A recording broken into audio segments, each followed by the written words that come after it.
ஓசி bills வச்சு தான் இந்த வீடியோ.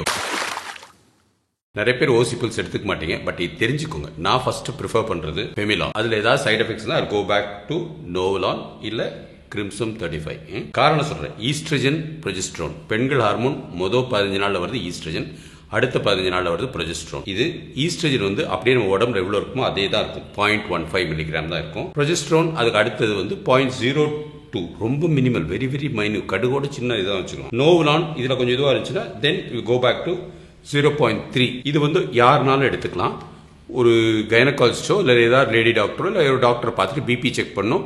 உங்கள் குடும்பத்தில் யார் யார் எது எதெல்லாம் இல்லைங்கிறது வந்து அவங்க செக் பண்ணிப்பாங்க. உள்ளுக்குள்ளார ஒரு லிஸ்ட்டே இருக்கும். ஒரு எக்ஸாம்பிள் இதை ஓப்பன் பண்ணணும்னு வச்சுக்கோங்க. இதான் அந்த டேப்லெட். ஆக்சுவலாக 21 மாத்திரையிலையும் ஒரே அமௌண்ட் ஆஃப் ஈஸ்ட்ரஜன் ஒரே அமௌண்ட் ஆஃப் ப்ரொஜெஸ்ட்ரான் தான் இருக்கும். பீரியட் வருது இல்லையா, அதான் ஃபர்ஸ்ட் டே என்ன கிழமைன்னு பார்த்து காலையில் இல்லை நைட்டு ரெண்டில் ஏதாவது ஒரு நேரம் எடுத்துக்கோங்க. அதுக்கப்புறம் அடுத்த டேப்லெட். அப்போ அதை அப்படியே ஃபாலோ பண்ணும்போது உங்களுக்கு பீரியடுக்கு நடுவில் இருக்கிற ப்ளீடிங் இருக்காது, எந்த காம்ப்ளிகேஷனும் இருக்காது. அது முடிக்கும் போது you will have periods in next 3 or 4 days. So இந்த பில்ஸை யார் யாரெல்லாம் எடுத்துக்கலாம்னு சொல்கிறேன். 18 வயசுல இருந்து யாருனாலும் எடுத்துக்கலாம். அவங்க வந்து குழந்தை நிற்காமல் இருக்கணுங்கிறதுக்காக எடுத்துக்கிறது கிடையாது. அவங்களுக்கு முகத்தில் முடி வளருது, இல்லாட்டி பீரியட் அதிகமாக இருக்குது, பீரியட் வலி எப்போ பார்த்தாலும் இருக்குது, ரத்தம் அதிகம் போகுது, அவங்க எல்லாமே கட்டாயம் எடுத்துக்கலாம். ஸோ ஓரல் கான்ட்ரசெப்டிவ் பயப்படாதீங்க. கல்யாணம் ஆனவங்க தான் எடுக்கணும்னு நினைக்காதீங்க, கல்யாணம் ஆகாதவங்களும் எடுக்கலாம். ரெண்டாவது, கல்யாணம் ஆகி 1 வருஷம் 2 வருஷம் கணவனை நல்லா தெரிஞ்சுக்கணும், நல்ல நிலைமைக்கு வந்துட்டு குழந்தை வேணும்னு சொல்றீங்க இல்லையா, அந்த மாதிரி இன்டர்வல் கான்ட்ரசெப்ஷன் சொல்லுவோம். அந்த சமயத்தில் கட்டாயம் எடுத்துக்கலாம். ஒரு 6 மாதத்துக்கோ 1 year கட்டாயம் எடுத்துக்கலாம். இன்னொன்று வந்து பீரியட் கொஞ்சம் இர்ரெகுலராக வந்துட்டு இருக்கும். சிலவங்களுக்கு 4 மாதத்துக்கு இருக்க வரும், இல்லாட்டி 45 நாளுக்கு இருக்கும், இல்லாட்டி ஹெவியாக வரும். இந்த மாதிரி இருக்கவங்க பீரியட் ரெகுலேட் பண்ணுறதுக்கு எடுத்துக்கலாம். ஸோ திருமணமானவங்க தான் எடுத்துக்கணும்னு அவசியமே கிடையாது. குழந்தை தங்காமல் இருக்கணுங்கிறதுக்காக திருமணமானவங்க எடுப்பாங்க. குழந்தை இல்லாமல் ஸ்கின் பெனிஃபிட்ஸு, பீரியட் பெனிஃபிட்ஸு, உங்களுக்கு எந்த ஒரு பெயின் இருக்கக்கூடாதுன்னா நீங்கள் கல்யாணம் ஆகாதவங்களும், அதாவது உடலுறவு இல்லாதவங்களும் கட்டாயம் எடுத்துக்கலாம். பட் உங்கள் கைனகாலஜிஸ்டோ இல்லாட்டி நல்ல ஒரு டாக்டரை பார்த்து இந்த வீடியோ காமிங்க. கட்டாயம் அவங்க வந்து ஒரு பிபி செக் பண்ணிட்டு உங்களுக்கு கட்டாயம் கொடுப்பாங்க. ஸோ திருமணம் ஆனவங்க தான் எடுத்துப்பாங்கிற ஒரு மித்தை உடச்சி எறிஞ்சிட்டு யாருனாலும் யூஸ் பண்ணுங்க. 18 வயசுக்கு மேலே இருக்கும் யாருனாலும் யூஸ் பண்ணலாம். அப் டு 35 மேலே வேற பில்ஸ் இருக்கு. So first month oral contraceptive pill எடுத்துக்கிறீங்கன்னா மைல்டு சைடு எஃபெக்ட்ஸ் என்னென்னலாம் இருக்கும்னு சொல்கிறேன். இந்த ஃபர்ஸ்ட் மந்த் மாத்திரம் தான் இருக்கும். மைல்டாக ஒரு ஹெடேக் இருக்க வாய்ப்புகள் இருக்கலாம். மைல்டாக ஒரு டிசீனஸ், அப்படி கொஞ்சம் தலை சுத்தல் மாதிரி இருக்கலாம். அதாவது 1000ல் ஒருத்தருக்கு தான் இருக்கும். ஸோ நீங்கள் ரொம்ப இதுவாக பண்ணாதீங்க. யாருக்கு என்ன சைடு எஃபெக்ட்ஸ் இருந்தாலும் மாத்திரையை விடாமல் கண்டினியூ பண்ணுங்க. டாக்டர்கிட்ட என்ன சைடு எஃபெக்ட்ஸ் இருக்குன்னு சொன்னீங்கன்னு வச்சுக்கோங்க, அவங்களுக்கு பிபி செக் பண்ணிட்டு வேற மெடிசன் கொஞ்சம் ஹார்மோன்ஸை ரீஅட்ஜஸ்ட் பண்ணுவாங்க. ஏன்னா உங்கள் பாடியிலே கொஞ்சம் ஈஸ்ட்ரஜனும் ப்ரொஜெஸ்ட்ரான் இருக்கும். ஸோ அதனால ஃபர்ஸ்ட் 2 months கொஞ்சம் இந்த சைடு எஃபெக்ட்ஸ்லாம் கொஞ்சம் மேலே கூட வரும். சைடு எஃபெக்ட்ஸ் இருந்துச்சுன்னு வச்சுக்கோங்க, லைட்டாக வேற பில் மாற்றி கொடுப்பாங்க. உதாரணத்துக்கு ஃபெமிலான்லேருந்து மார்பலான் மாற்றுவாங்க. இது மாதிரி குட்டி குட்டி மைல்ட் சேஞ்சஸ் தான் பண்ணுவாங்க.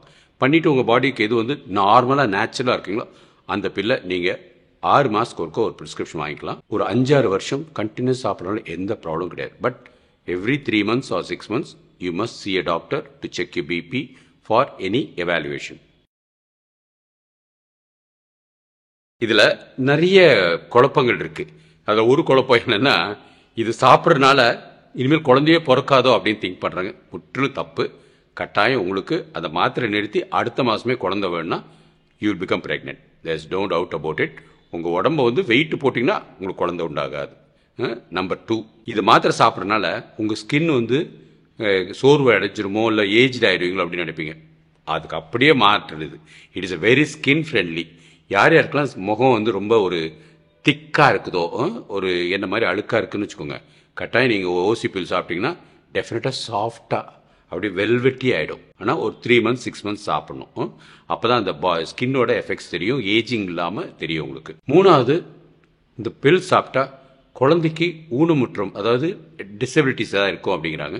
அது டோட்டலாக தப்பு. ஏன்னா this has been researched world wide. இது கம்ப்ளீட்டாக எல்லாமே தெரிஞ்சது. பேரஸ்டமால் மாத்திரை, தலைவலி மாத்திரைக்கு எப்படி நம்ம வந்து கண்டுக்காமல் நம்ம சாப்பிட்றோமோ அது மாதிரி தான் இந்த மாத்திரையும்.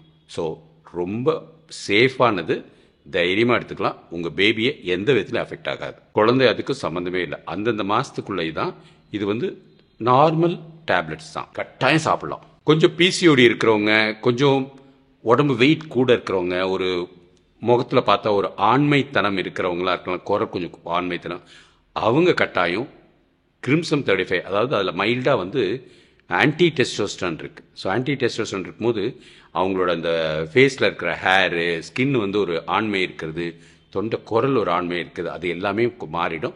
But it take 6 months. அதுவே நீங்கள் வந்து டாக்டர்ஸை கேட்டு தான் இது பண்ணணும். உங்கள் பிபி செக் பண்ணுவாங்க, வெயிட் செக் பண்ணுவாங்க, ஹிஸ்ட்ரி எடுத்துப்பாங்க. தேவையிருந்தால் ஸ்கின் டாக்டரே கேட்டுக்கோங்க. ஸ்கின் டாக்டர் வந்து ஈவன் மோர் பெட்டர், அவங்க இன்னும் கொஞ்சம் கரெக்டாக எக்ஸ்பிளைன் பண்ணிவிட்டு உங்களுக்கு இது பண்ணுவாங்க. ஸோ பிசிஓடி ப்ளஸ் ஒரு மேன்லி ஸ்கின் இருக்குன்னு வச்சுக்கோங்க, கொஞ்சம் முடி வளருது, நெஞ்சில் கொஞ்சம் முடி வளருது, முதுகில் முடி வளருது, இதுக்கெல்லாம் வந்து வி கால் இட் ஹிர்ஷூட்டிசம். அதுக்கு oral contraceptive pill is a very good choice. கரெக்டான ஓசி பில் சாப்பிடணும். உங்கள் கைனகாலஜிஸ்டோ இல்லை ஸ்கின் டாக்டரை பார்த்துக்கோங்க, இல்லை நல்ல டாக்டர்ஸ் பாருங்கள், that's fine. It is just basic things தான். ஸோ பிசிஓடி மக்கள் கட்டாயம் ஓசி பில்னால பெனிஃபிட் அடைவீங்க. அந்த டயத்தில் குழந்தை மாத்திரம் உண்டாகாது. குழந்தை உண்டாகணும்னா அதுக்கு வேறு ட்ரீட்மெண்ட். இப்போ யார் யாரெல்லாம் இந்த ஓரல் கான்ட்ரசெப்டிவ் பில் சாப்பிடக்கூடாதுன்னு பார்ப்போம். டிவிடி, அதாவது காலில் ரத்தக்கட்டு வெயின்ஸில் இருந்துச்சுன்னா we call it deep vein thrombosis. அந்த டீப் வெயின் த்ராம்போசிஸ் இருக்கவங்க கட்டாயம் சாப்பிடக்கூடாது. ஃபேமிலி ஹிஸ்ட்ரி, உங்கள் குடும்பத்திலேயே அந்த மாதிரி டீப் வெயின் த்ராம்போசிஸ் ஹிஸ்ட்ரி இருந்துச்சுன்னா ரொம்ப சூதானமாக தான் பார்த்து சாப்பிடணும். அதே போல் உங்களுக்கு ஏற்கனவே பிரெஸ்ட் கேன்சர் எப்பயாவது சின்ன வயசில் வந்திருக்கலாம், இல்லை உங்கள் குடும்பத்தில் நிறைய பேருக்கு பிரெஸ்ட் கேன்சர் இருக்குனாலும் ரொம்ப கொஞ்சம் கேர்ஃபுல்லாக பார்த்து தான் சாப்பிடணும். மைக்ரேன், தலைவலி, திடீர்னு இந்த ஒற்றை தலைவலின்னு சொல்லுவோம் இல்லையா, we call it as migraine with aura. Migraine with aura இருக்கிறவங்க கட்டாயம் வந்து அதை சாப்பிடக்கூடாது. மைக்ரேன் இருக்க ஆரா வந்து நியூராலஜி கன்சல்டேஷன் வாங்கிட்டு அவங்க சாப்பிடலாம். அப்புறம் நெக்ஸ்ட் வந்து கார்டியோவாஸ்குலர் ஆக்சிடென்ட், அதாவது பிரெயினில் வந்து ரத்தம் கசிஞ்சிருது, ரத்தம் கட்டிக்கிறது. அது சம்டைம்ஸ் ஹைப்பர் டென்ஷன்னால இருக்கலாம், இல்லை ப்ளீடிங் ப்ராப்ளம்லாம் இருக்கலாம். உங்களுக்கு அது மாதிரி ஏற்கனவே நடந்துருந்துச்சுன்னா கட்டாயம் நீங்கள் சாப்பிடக்கூடாது. இல்லை உங்களுக்கு ஃபேமிலி ஹிஸ்ட்ரியில் ஒரு 50 வயசு கீழே யாருக்காவது அந்த மாதிரி உள்ள தொந்தரவுகள் இருந்தாலும் நீங்கள் வந்து கார்டியோவாஸ்குலர் ஆக்சிடென்ட்ஸ் இருக்கிறவங்க கட்டாயம் நீங்கள் அந்த பில்ஸ் எடுத்துக்கூடாது. ப்ரெக்னெண்ட்டாக இருக்கும் கட்டாயம் சாப்பிடக்கூடாது. நீங்கள் பாட்டுக்கு நான் ப்ரெக்னெண்ட்டாக இருக்க வாய்ப்புகள் இல்லைன்னு நினச்சி பண்ண, உங்கள் பீரியட் மிஸ் ஆயிருக்குன்னா கட்டாயம் யூரின் டெஸ்ட் பார்த்துட்டு நீங்கள் ப்ரெக்னெண்ட்டாக இல்லைன்னா தான் இந்த பில்ஸ் எடுத்துக்கணும். 45 வயசுக்கு மேலே உங்களுக்கு பீரியட்ஸ் வரலன்ட்டு மெனோபாஸ் ஆகிருந்திருக்கலாம், இறுதி மாதவிடாய், சிலவங்களுக்கு 40 வயசுலேயே வந்திருக்கலாம் ப்ரிமெச்சூர் மெனோபாஸ், ஆர் 50 வயசில் வந்திருக்கலாம். ஸோ அவங்கெல்லாம் கட்டாயம் வந்து இந்த பில் சாப்பிடக்கூடாது. இது இல்லாமல் லிவர் ப்ராப்ளம் இருக்கிறவங்க, சில மெடிசன்ஸ் வந்து அலர்ஜிக்காக இருக்கிறவங்க, பிபி ரொம்ப ஷூட் ஆகுதுன்னா நீங்கள் அது மாதிரி இருக்கிறவங்க, இவங்க எல்லாருமே இந்த மாத்திரையை கம்ப்ளீட்டாக ஸ்டாப் பண்ணணும்.